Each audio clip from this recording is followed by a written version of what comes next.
mission, bro.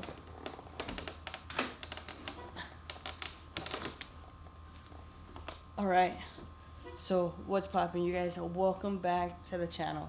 We are sitting on the S1K right now.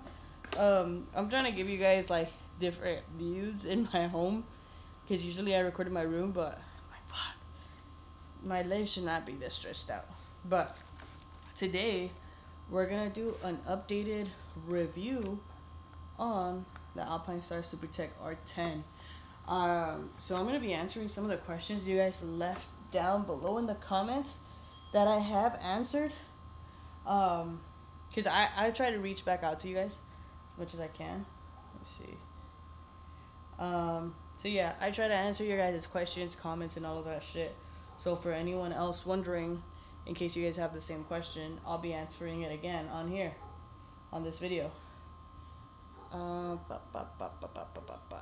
me read you guys a comment so fucking you guys know exactly what it says.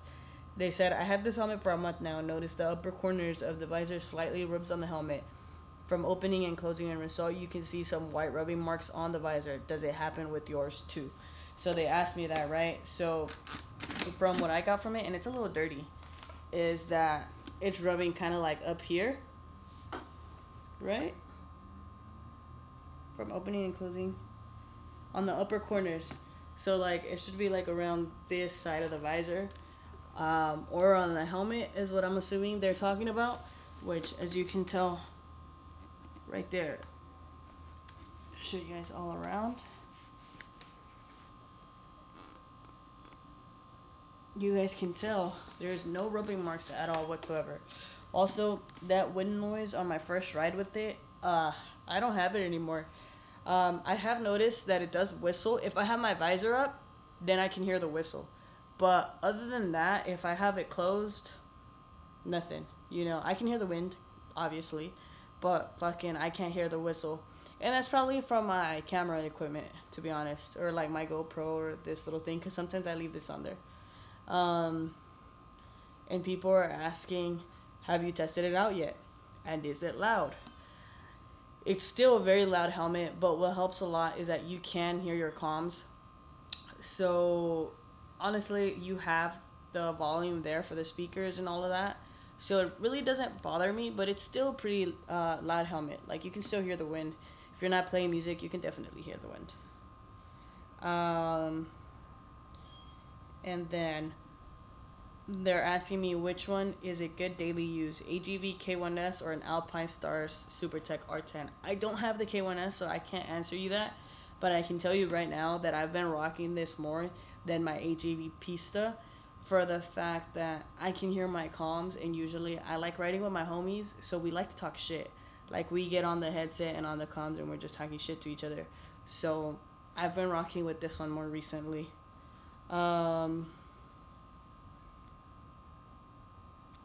Someone asked me if the Alpinestars is Cardo compatible. Yes it is. It has speaker cutouts for your speakers in there, which I believe is what helps a lot. Like if the PISTA had that, honestly bro, I think that helmet would just be the best they have. But it is a race helmet, so you technically don't need to be listening to music, but I still like it, so you know, it is what it is. So also another thing, a lot of people say the helmet fits me too big or maybe too loose, and if you guys have heard me in some of my videos, it does fit me tight. So honestly, I have the bobblehead syndrome, I guess you could say. Like my head is bigger than what you actually think, and I'm only 5'2", so it looks huge on me, but in reality it does fit me tight. It does not move around. I've hit top speeds already, and you could tell if the helmet is moving around, and I've never had that issue. It fits me tight on my cheeks, tight on my head. And a lot of people will tell you, like, if you put the helmet on, what's supposed to fit you right is the top head part, not the actual cheeks. Like the cheeks you grow into, or you can make them looser if they fit too tight, but the top part of the helmet, the top liner, so this part right there, the actual inside, this part up here, this red part, this is what's supposed to fit nicely on your head. And then your cheeks, if it fits too tight, you're gonna eventually fit into them, and if it shouldn't fit you too loose, but like for me on my cheeks, it doesn't fit me extremely tight, but I still do have to break it in. But on this part of my head, it does fit me exactly how it's supposed to, and that's the big thing. Like, I have a SHOEI, and on my SHOEI I have a medium. It does fit me a lot tighter. You can tell on my cheeks. I've been using that helmet for over a year now, and I still haven't been able to get rid of the headaches it gives me because this fits me too tight. It fits me too tight up here and around my ears. So I always have like a purple fucking ear. So that's what I'm saying. Like, a lot of people say like, oh, the helmet fits you too big, whatever it is. But I do feel like these helmets do run a little bit smaller. Don't mind my fucking mic cable, whatever.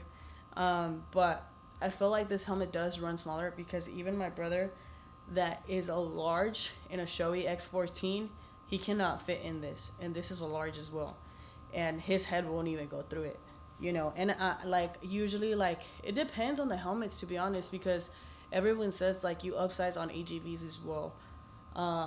So it depends. Like, I would say go test it out if you can, if maybe a Psycho Gear or another helmet store near you has helmets and you can go try them on and go find your size. But for me, I have 3 different kinds of helmets in 3 different places, made in Japan, made in Europe or Italy, made in China, whatever, you know. So they all change in sizes. So don't just believe everything you read, because some helmet could say, okay, yeah, it's supposed to fit this size head, and in reality it doesn't. So there's that. It's so funny because you guys noticed I had the tags on that shirt. I didn't even know, to be honest. I completely forgot that it was brand new, because like I have new shirts in my closet, and they'll just sit there until I finally decide to wear them. And sometimes I forget they have the tags, and you guys caught it in that video. Oh fuck, my phone turned off, bruh. But honestly, overall though, this helmet has grown on me. I still do feel like it does look bigger than what it is. Like, the shell size is bigger than how it actually fits me on the inside. But I think that's just because I feel like it's a mix in between like SHOEI, the X15, and like AGV. So I feel like since they mix both of them, they can't make it exactly the same, you know. But I feel like that's what it is.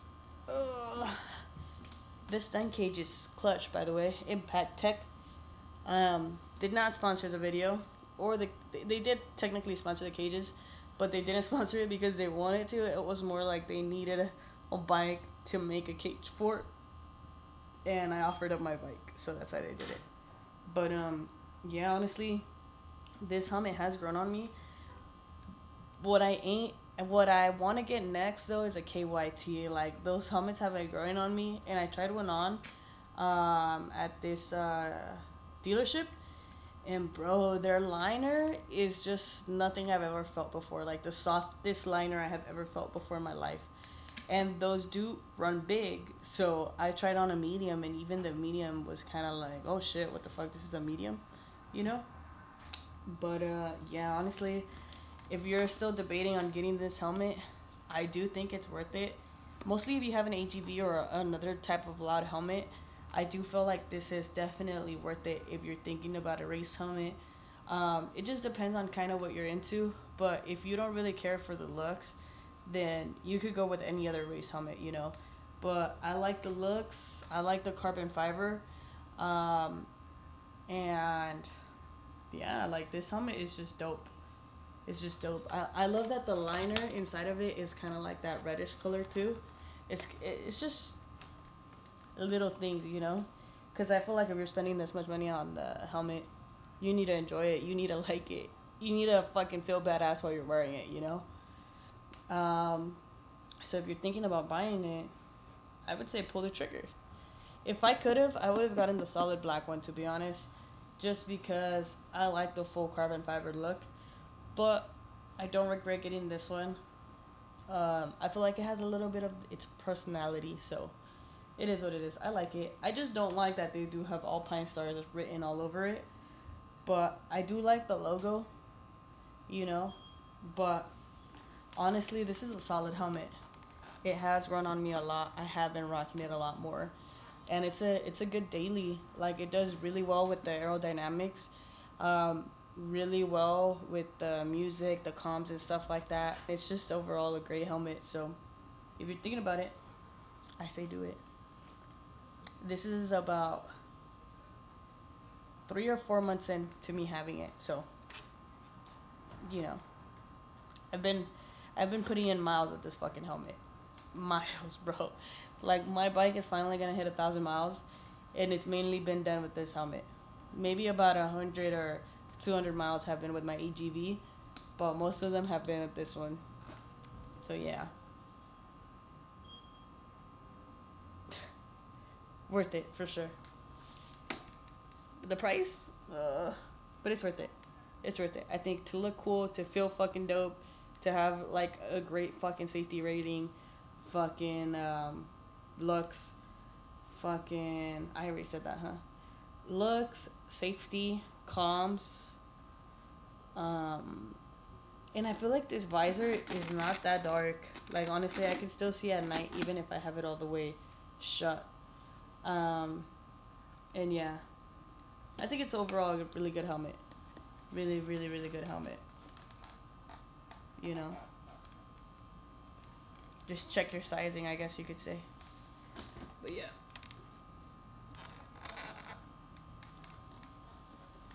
But which one in between this one and the AGV? For daily use, this one, for sure. For sure. Mostly, like I said, you're riding with homies.